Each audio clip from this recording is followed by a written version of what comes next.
കാസർഗോഡുകാരുടെ സ്വന്തം പുളിവാളം. സ്നാക്കായിട്ടും അതുപോലെ ബ്രേക്ക്ഫാസ്റ്റിനും ഡിന്നറിനും ഒക്കെ നമുക്ക് കഴിക്കാൻ പറ്റുന്ന വളരെ സിമ്പിളായിട്ട് തയ്യാറാക്കാൻ പറ്റുന്ന ഒരു ഐറ്റമാണ് ഇത്. പുളിയുടെ ഷേപ്പ് ഉള്ളതുകൊണ്ടാണ് ഇതിന് ആ പുളിവാളം എന്ന് പേര് കിട്ടിയത്.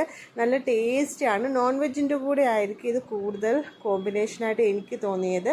അപ്പം നിങ്ങളെല്ലാവരും ഇതുവരെ ഈ ഒരു ഡിഷ് തയ്യാറാക്കിയിട്ടില്ലെങ്കിൽ ഒന്ന് ട്രൈ ചെയ്ത് നോക്കണം. നിങ്ങൾക്ക് തീർച്ചയായിട്ടും ഇഷ്ടപ്പെടും. അത് തന്നെയല്ല, നമുക്ക് പെട്ടെന്ന് തയ്യാറാക്കി എടുക്കാൻ പറ്റുന്ന ഒരു ഐറ്റമാണ്. അപ്പോൾ നമുക്കിനി വീഡിയോയിലേക്ക് കിടന്നാലോ? അതിന് വേണ്ടി നമ്മൾ ആദ്യം ഒരു ഗ്ലാസ് പച്ചരി, നിങ്ങൾക്ക് എത്രയാണോ അതനുസരിച്ചിട്ട് പച്ചരി ഒന്ന് 3-4 മണിക്കൂർ കുതിർത്ത് വെക്കുക. കുതിർത്തതിന് ശേഷം നമുക്ക് അത് നന്നായിട്ടൊന്ന് അരച്ചെടുക്കണം. അതിലേക്ക് നമ്മൾ ഒരു ഗ്ലാസ്സിന് 1/2 ഗ്ലാസ് തേങ്ങ കൂടുതലിട്ടാലും നല്ലതാണ്. ഞാനിവിടെ 1/2 ഗ്ലാസ് തേങ്ങ, അതുപോലെ തന്നെ ഒരു ഗ്ലാസ്സിന് 1/4 ഗ്ലാസ്സോളം ചോറും കൂടി ചേർക്കുക. പിന്നെ 2 മുട്ട ഇടാതെയും നമുക്ക് ചേർക്കാം. ഞാൻ 2 മുട്ടയും കൂടി ചേർക്കുന്നുണ്ട്. പിന്നെ ആവശ്യത്തിന് ഉപ്പും കൂടി ചേർത്ത് നമ്മളിത് നന്നായിട്ട് അരയ്ക്കുക. വെള്ളം മാക്സിമം നിങ്ങൾ ചേർക്കരുത്.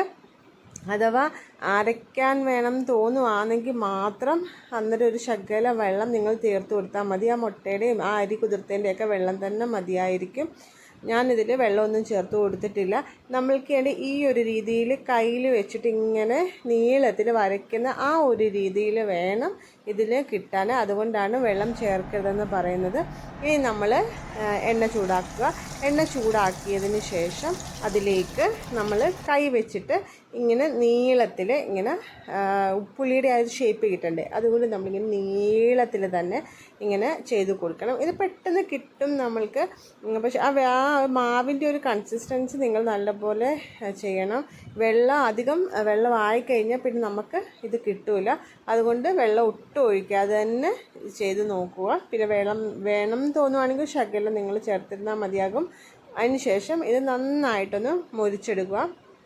അധികം തീ കൂട്ടിയിടരുത്, എന്നാൽ തീ കുറച്ചാവരുത്. ഒരു മീഡിയം ലോയിലേക്കൊക്കെ ഇടയ്ക്കായിട്ട് ഇട്ട് നമ്മളൊന്ന് കുക്ക് ചെയ്ത് എടുക്കുക. പിന്നെ ഇത് 2 സൈഡും നന്നായിട്ട് മൊരിയിച്ച് തന്നെ എടുക്കുക. ഇത് നല്ല മൊരിഞ്ഞ് നല്ല ക്രിസ്പി ആയിട്ടുള്ള ഒരു ഐറ്റമാണ്.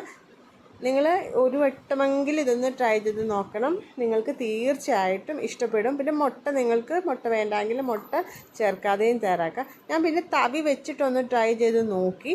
പക്ഷേ എനിക്കത് അത്ര അങ്ങോട്ട് ശരിയായി കിട്ടിയില്ല. കുറേ കഷ്ടപ്പെട്ടിട്ടാണ് ഇത്രയൊന്ന് സെറ്റാക്കി എടുത്തത്. അപ്പോൾ എനിക്ക് കൈ കൊണ്ട് തന്നെ പെട്ടെന്ന് കിട്ടുന്നുണ്ടായിരുന്നു. അപ്പോൾ നിങ്ങൾക്ക് ആദ്യം കൈ വെച്ച് തന്നെ ട്രൈ ചെയ്ത് നോക്കുക. കിട്ടിയില്ലെങ്കിൽ മാത്രം തവി വെച്ചിട്ടൊന്ന് ട്രൈ ചെയ്ത് നോക്കുക. അപ്പോൾ എല്ലാവരും ഈ ഒരു സ്നാക്സ് ട്രൈ ചെയ്ത് നോക്കണം. നിങ്ങൾക്ക് തീർച്ചയായിട്ടും ഇഷ്ടപ്പെടും. നോൺ വെജ് ഞാൻ പറഞ്ഞില്ല, നോൺ വെജ് ആയിരിക്കും ഇതിൻ്റെ ഒരു ബെസ്റ്റ് കോമ്പിനേഷൻ എന്ന് പറയുന്നത്. അപ്പം നിങ്ങളെല്ലാവരും ട്രൈ ചെയ്ത് നോക്കുക. ട്രൈ ചെയ്ത് നോക്കിയിട്ട് ഫീഡ്ബാക്ക് കമൻ്റായിട്ട് അറിയിക്കുക. അപ്പം നമുക്ക് അടുത്തൊരു വെറൈറ്റി ഡിഷുമായിട്ട് കാണാം. അതുവരെ എല്ലാവർക്കും താങ്ക് യു. അതുപോലെ തന്നെ എൻ്റെ ചാനൽ ഇതുവരെ സബ്സ്ക്രൈബ് ചെയ്യാത്തവരാണ് നിങ്ങളെങ്കിൽ സബ്സ്ക്രൈബ് ചെയ്ത് സപ്പോർട്ട് ചെയ്യണം. Okay, by.